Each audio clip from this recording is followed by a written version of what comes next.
My name is Cass Holloway, 38, and tonight I'm standing in the kitchen of the house I grew up in. The one my family built with money, lies, and a perfectly polished California smile. The same house they're about to steal from me. I was the one who ran, and I was the one they called back, not for reconciliation, but because in their eyes I had nothing better to do. They always said I was good with fire. Now I'm wondering if they meant the stove. Or something else. Cass has nothing to do, my mother's voice echoed from the dining room. Let her cook for all 30. She's just standing around. Laughter followed. Casual. Cruel. As if I were the family maid who wandered in by mistake. They didn't know I was behind the pantry door. I heard every damn word. 30 guests. 30. No warning. No menu. No help. Just me. And the weight of a legacy I didn't ask for pressing against my ribs like a rib cage turned inwards. Hope you didn't forget how to work that stove, Celeste added as she passed by, high heels clicking like a metronome counting down to collapse. The kitchen lights flickered once. Twice. I looked up. A tiny red light blinked from the corner camera. New. Hidden above the spice rack. I never installed that. Smile, Cass, Rex Fontaine said, walking in with a half-empty glass of Pinot. This might be your last family dinner. His tone was dry, deadpan, the kind people use when they want you to know they're joking and not. Behind him, the tablet built into the fridge lit up. A new notification. Guest list updated. 30 confirmed. Catering. In-house Cass Holloway. I hadn't agreed to this. I hadn't agreed to any of it. I turned to the fridge, forced myself to breathe. Slow. Steady. Just like the kitchen. Heat under control. Blade sharp, emotions off the burner. That's when I saw it. Tucked behind a stack of unused napkins was a manila envelope. Unmarked. Unfolded. Inside, a printed scan of a legal document. My name. My signature. Except I hadn't signed a damn thing. Power of attorney. Transfer of property rights. Holloway Estate.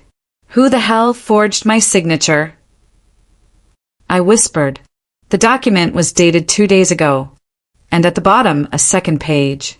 My mother's initials shaky. Scanned. Not notarized. Fake. Fabricated. And Rex's name. Under recipient of transfer. Not even Celeste. Rex. I stepped back, chest rising. People only hide things from you when they plan to take everything that's left.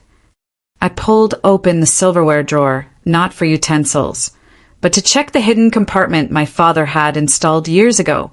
Empty. No will. No house deed. No backup copies. The game had started long before I stepped back into this kitchen. The oven beeped. 6:02 p.m. Dinner service begins in 58 minutes. 30 guests. 1 cook. A stolen house. And a trap closing fast. Someone once said, the deadliest fire starts in silence. They want me to cook for 30, but I think they're preparing to eat me alive. The knife sliced through the duck breast like paper. The skin crackled. Fat hissed against cast iron. Celeste walked in without knocking, heels tapping like a countdown. She leaned on the counter like she owned it because she thought she did. Wine chilled, she asked, glancing around. Rex likes his Pinot sharp. I didn't answer. The walk-in fridge was cold. Too cold. Like the silence between sisters who stopped being sisters years ago. She left. I exhaled. A camera blinked above the spice shelf again. Still red. Still watching. Every move I made had a watcher now. Every blink recorded. Not paranoia. Evidence. People say the devil lives in the details. I say he hides in the fine print, the kind you only see when it's too late. I opened the silverware drawer. Quietly. The envelope was gone. Not misplaced. Not fallen. Gone. I stared at the space where it had been, then slammed the drawer. Too loud. A shadow passed by the frosted glass door. Celeste? No. Rex. He didn't come in. Just stood there, waiting, like a banker who already cashed the check. The guest list was growing. The tablet said 30 confirmed, but the group chat notifications kept popping. +2 added. +1 last minute. Uncle Darren's in town. Catering, confirmed by Cass Holloway. Confirmed? I didn't even get the goddamn invitation. I wiped my hands on the apron, walked to the back pantry. Phone buzzed. Unknown number. Just one line. You're being watched. Kitchen feed is streaming, not just to the house. My stomach dropped. Not recorded. Live. Somebody was watching me in real time. Not for fun. For proof. But proof of what? I looked around. One vent camera. One fridge cam. A motion sensor on the ceiling fan. 3 eyes on me. Minimum. All positioned to frame a story. Cass Holloway. Delusional, disheveled, unfit. Fit to be removed. A cook, not a daughter. An asset, not an heir. I cracked the egg too hard. Shell shattered. Yolk ran off the counter. Slick. Sticky. Like the truth in this house. I heard voices upstairs. Library. I dried my hands, pulled my phone out, hit record, and stepped onto the service staircase. Rex's voice was sharp. Controlled. She's here, so we use her. Then she's out. Don't get sentimental now. Celeste, it's still her house. No, Rex cut in. It was her house. Now, she's just the last tenant. A legal nuisance. She's not stupid. She's emotional. We'll document the erratic behavior. Use the dinner. 30 guests see her sweating, cracking. That's enough. I stopped breathing. A page flipped. Celeste whispered, "Do you think she knows?" Rex, let her cook. It'll keep her distracted. My hand shook. The phone almost slipped. My thumb grazed the volume button. Click. Rex turned. I ran. Back down the stairs. Through the hallway. Into the garage. Slammed the door. Locked it. Heart punching my ribs. I counted. 1, 2, 3. Waited. No chase. But the next move wasn't theirs anymore. I needed leverage. Evidence. Backup. I opened the old breaker panel in the garage. My father's hideaway. Behind the main switches, a false back. Inside, an old flash drive. Label for Cass. Only if they turn on you. I swallowed. Plugged it into the backup laptop in the pantry. 4 files. 1 folder. Diagrams. Deeds. 1 labeled. Last diagram. Revocable trust. Notarized. My mother's original will. With me named as primary trustee. And a clause. Any transfer without Cass's notarized consent is invalid. I printed it. Tucked it in my coat. I opened the kitchen window, slightly. Night breeze cut through the heat. Then I felt it. Not a chill. A breath. Someone watching. From across the yard. A shadow at the edge of the garden lights. Then gone. Like smoke. Like someone just stepped out of view. Or into position. I turned off the stove. Just for a second. Tried to breathe. My reflection in the oven glass looked back at me. Tired, smeared, ready. I wasn't going down as the cook. I wasn't going down at all. I'm not the cook tonight. I'm the ticking bomb they forgot to defuse. By 6:40, the front gate buzzed. The guests had started arriving. By 6:42, I was plating hors d'oeuvres like my hands weren't shaking. Like I hadn't just uncovered a forged signature, an illegal property transfer, and the fact that my own sister planned to make me look unstable in front of a room full of trust fund vampires. The clock ticked louder than the gas burners. I could hear the heels clicking across the marble foyer. Laughter. The metallic clink of champagne flutes. A toast already? They were celebrating. Celebrating my erasure. People don't destroy what they fear. They erase it. Makes the silence cleaner. I flipped the burner to high. Saw snapped. Flames kissed the sides of the pan like whispers of revenge. Celeste popped in, full glamour and a fake smile. 10 minutes until we announced dinner. she said, leaning closer. Make sure it's comforting. I was thinking cold cuts, I replied, with a side of betrayal. She blinked, paused, then smiled like nothing mattered, and walked out. I turned to the pantry, pulled out the old camera, the one Dad used to film home videos. Still functional, still had a hidden drive. I popped it open. A red blinking light. Not new footage. Old. I hit play. My mother, sitting in her chair, pale, lucid. I'm not signing anything unless Cass is there. I don't trust Rex. Then, Rex's voice off camera. We'll take care of it. The feed cut. My hand clenched. I took the camera, wrapped it in foil, and slid it into the spice drawer. Next move. Expose them. I pulled up the guest list again. Digital but editable. Added one name. Jules Madden, private investigator. The guests were seated. 7:10 p.m. 30 plates. Sterling cutlery. Crystal goblets. But the only thing about to be served was truth. Rex took the mic. Ladies and gentlemen, he said, calm and charming. Let's raise a glass to family, especially the ones who make dinner with love. Laughter. Celeste nodded toward me like I was a pet she'd trained. I wheeled out the appetizer trays. Calm. Focused. Watching. Eyes scanned me like they were checking off a list. Old Cass. Still cooking. Still obedient. Still easy to erase. Except I wasn't. Not tonight. Not again. Halfway through the meal, I triggered the Bluetooth feed. Rex's tablet, paired with the kitchen speakers, started glitching. Then the audio played. My name is Eloise Holloway. This is my legal statement. The room went silent. Fork stopped. Wine froze midair. The voice kept going. I am of sound mind. I never transferred ownership of this home to Rex Fontaine. I never signed power of attorney. And if I disappear, Cass is the only person I trust. Gasps. I looked at Celeste. She turned white. Rex stood. Turn that off. But Jules, dressed as a waiter, already had the switch. A second screen blinked on. The mounted TV replaced the soft candlelight with cold, hard video. Documents. Dates. Fingerprints. Signatures compared. Forgery exposed.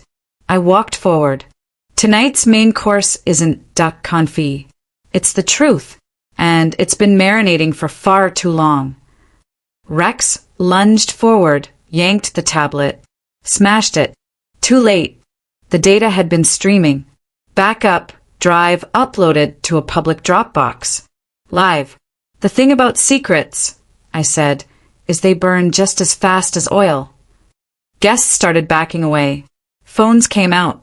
Screens lit up like 1,000 flashbulbs. One woman whispered, Is this a setup? Not a setup, I said. A reckoning. Celeste grabbed Rex's arm. Tell me this isn't real. But he didn't speak. He didn't have to. A waiter whispered to me, handing over a phone.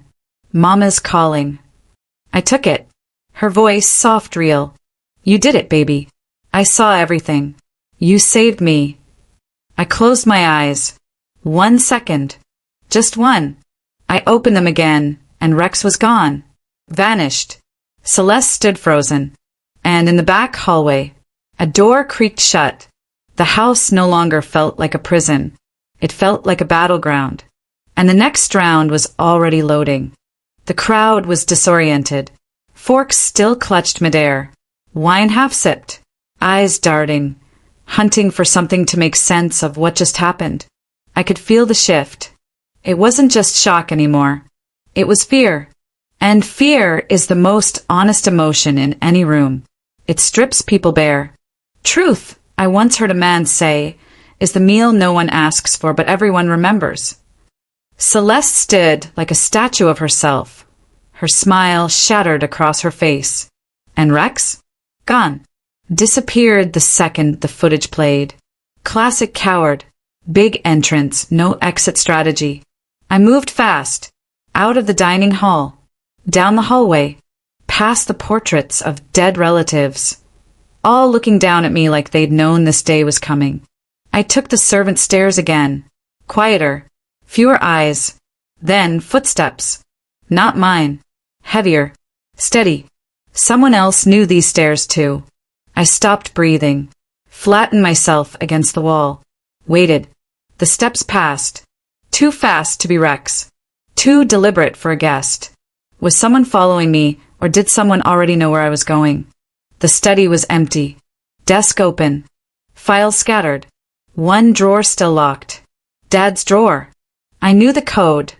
0509, the day he married my mother. It clicked open.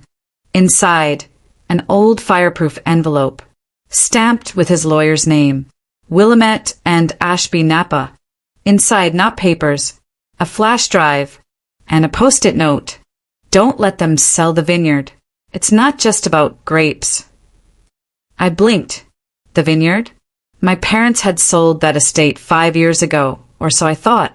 I jammed the flash drive into the desktop tower, still tucked beneath the desk. Password protected. I tried Cass Holloway. Incorrect. I tried Eloise. Incorrect. Third attempt, Rex Assalier. The screen blinked. Access granted. Files loaded. Deed transfers. Banking records. A timeline. Then, a folder named AMC Skurley County / asset cover. Inside, scanned invoices. Payments. From AMC. Not the movie chain. AMC. Ashland Management Consortium, the same group buying up foreclosed properties from Santa Rosa to San Diego. And they'd paid Rex directly. In crypto. Disguised through shell LLCs. The vineyard was part of it. A money laundering front? No. Worse. A liability shield. They were using family estates like ours, to wash dirty investments. And my house? The final domino. One signature away. Except mine was fake. And now the whole network had a crack in the glass. Someone knocked. Not the door. The window. I turned. Jules. She mouthed through the glass. We have a problem. I unlocked the study door. She stepped in, breath short. There's a black Escalade circling the block, she said. Not a guest. Tinted. Out-of-state plates. My blood iced. Rex. She shook her head. AMC. I ran the plates. They're here to make sure nothing leaks. Too late, I said. It already did. She looked at the screen. What is this? Proof the Holloway estate was the last piece in a real estate racketeering ring. Rex tried to push it through before Mom dies. But I still have leverage. Cass, she said, quieter now, this isn't just a family scandal anymore. This is federal. I nodded. Then the lights cut. Total black. No hum. No buzz. Dead silence. Jules reached into her jacket, pulled out a mini flashlight. Red beam. Time to go, she said. I grabbed the flash drive. Then we froze. Footsteps. This time inside the house. Closer. Controlled. Boots. I looked at her. She nodded once. We moved. Through the back hall. Toward the wine cellar. Past a mirror cracked. Like the truth. Like the family. Like me. A hand slammed the door just as we reached the basement steps. A voice. Rex. You really couldn't leave well enough alone, could you? I turned. His gun was shaking in his hand. But not enough. You don't shoot people when you're in control, I said. Only when you're losing it. You signed everything, he shouted. No, Rex, I said. You did. He stepped closer. Then, a blinding white light from the hallway. Flash. Another. Camera shutters. The guests. Half the party had followed us. Phones drawn like weapons. Jules raised her voice. Everything's being streamed. Rex hesitated. A breath. A blink. A choice. He ran. Down the hallway. Out the back. Into the dark. But I already knew. He wouldn't make it past the vineyard. The vineyard was darker than I remembered.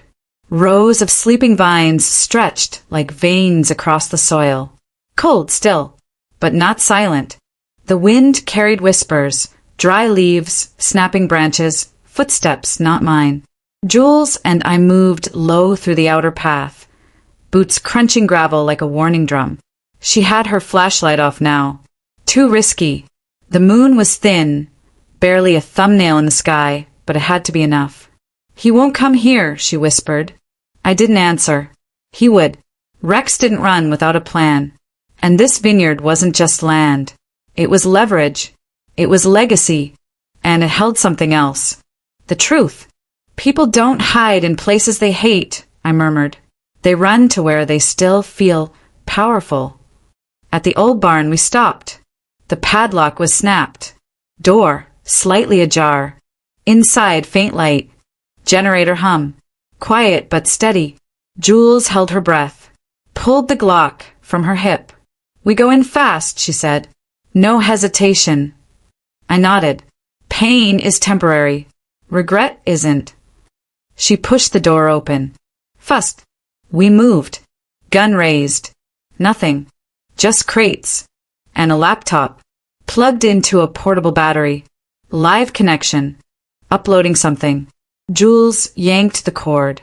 Screen blinked off. Files half transferred. Names. Shell companies. Contracts. One stood out. AMC transfer agreement. Holloway Estate. Signed digitally. 2 signatures. Rex Fontaine. And me. I moved closer. Zoomed in. Date, 5 days ago. But I hadn't touched any legal documents this week. Jules read my face. Deep fake signature? No, I whispered. Worse. Biometrics. Rex had used a thumbprint scanner. Probably from an old banking form I'd left behind. In California, under Uniform Electronic Transactions Act, that would hold. Unless I proved coercion or fraud. Unless. Gunshot. Outside. Close.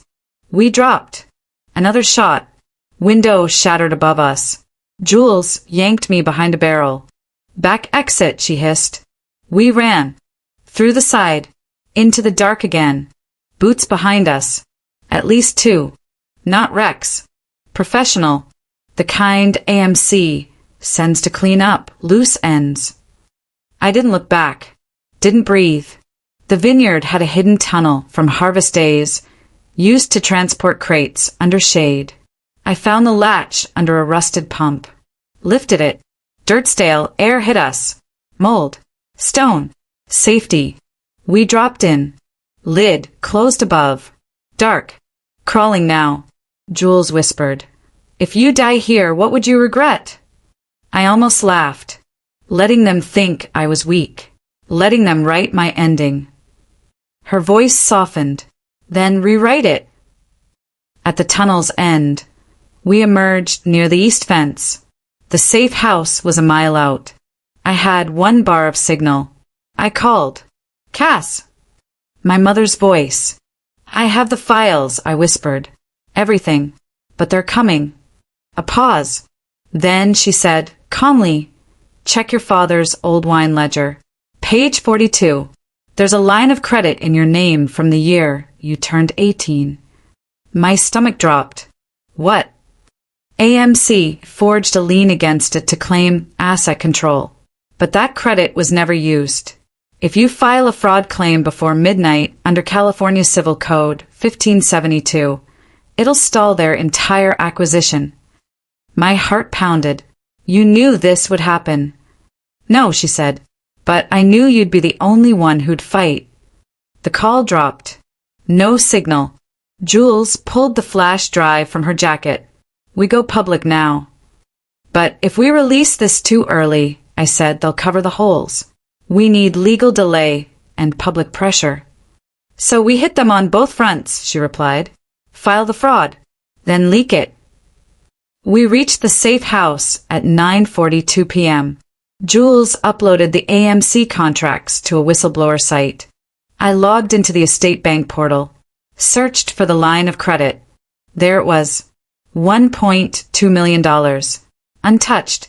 Then, found the lien. Filed 3 weeks ago. Electronically signed. Forged. I hate report fraud. System asked for biometric verification.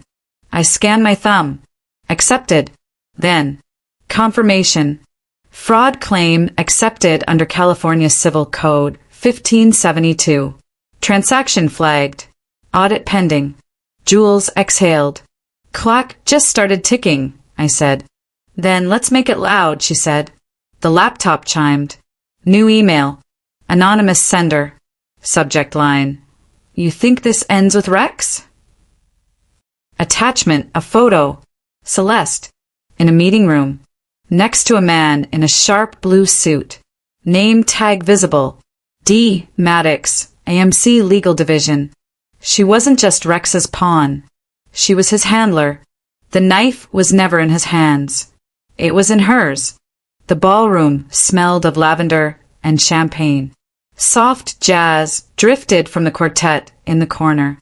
Polished floors. Crystal glasses. People in designer suits, laughing over greed they'd never admit to. I walked in through the service entrance. Black dress. Hair pinned. A catering badge clipped to my waist. People don't notice the help, my mother used to say. That's where the real power hides. Tonight, I believed her. Celeste stood near the stage. A vision in navy silk. Hair curled. Poised. Every inch the benevolent daughter throwing a charity gala. Behind her smile, corruption danced. Jules moved like a shadow behind the bar. She gave a subtle nod. Then I saw him. D. Maddox, AMC's top legal counsel. The man who made Rex dance. And next to him, Rex himself. I didn't flinch. I walked toward the wine table. Dropped a flash drive beneath the tray of hors d'oeuvres. The laptop feeding the projection screen behind the stage flickered. Connection secure. 3 minutes. Just enough time. Celeste tapped her champagne glass. The room quieted. She began her speech, something about preserving local history, empowering women in business. I stepped onto the side stairs. People turned. Whispers. I didn't wait for permission. I'm Cassandra Holloway, I said into the mic. Dead silence. I'm the legal owner of Holloway Vineyard and Estate. Gasps. And this entire evening is built on fraud. Someone laughed. Nervous. Jules hit play. The screen behind us shifted. A slideshow began. Email threads. Contracts. Lien transfers. Forgeries. Then, audio. Rex's voice, shaky but clear. Celeste told me it'd be in your name. That once AMC took control, you'd disappear quietly. No, Celeste stepped forward. That's been doctored. Maddox stood. And this now. Security began to move. I raised my phone. Before you make that call, I said, you should know a copy's already been submitted to the California State Attorney General and to the IRS. Jules uploaded everything to the AMC investor portal. Live. Screens around the ballroom switched. Bank accounts. Tax dodges. Blackmail emails. People screamed. Cameras flashed. Celeste's face twisted, not in fear. In rage. You little. Do not finish that sentence, I said, stepping down from the stage. You already underestimated me once. Security surrounded Celeste and Maddox. Rex sat alone, crumbling, like a man watching his own obituary in real time. As they were led out, a reporter pushed toward me. Ms. Holloway, why go public here like this? I looked out at the crowd, the very people who dined on my silence. The only way to kill a lie that big, I said, is to make sure everyone watches it die. Weeks later, the vineyard was quiet again. Spring sunlight filtered through the vines. The new sign at the entrance read, Holloway Legacy Vineyard, family owned. Justice restored. The lawsuits would go on for years. AMC stocks plummeted. Celeste faced charges. But I was rebuilding. From the roots. Because truth once planted, grows like wildfire. At sunset, I sat on the porch.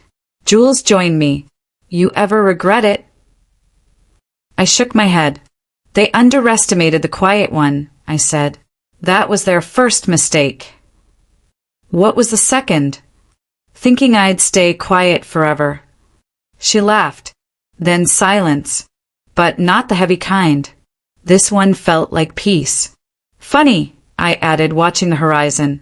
They told me I had nothing to do. But now I've got work that matters. Justice isn't loud. It doesn't scream in boardrooms or throw parties under false names. It arrives like thunder after stillness. And it never asks for permission. It just shows up and ends things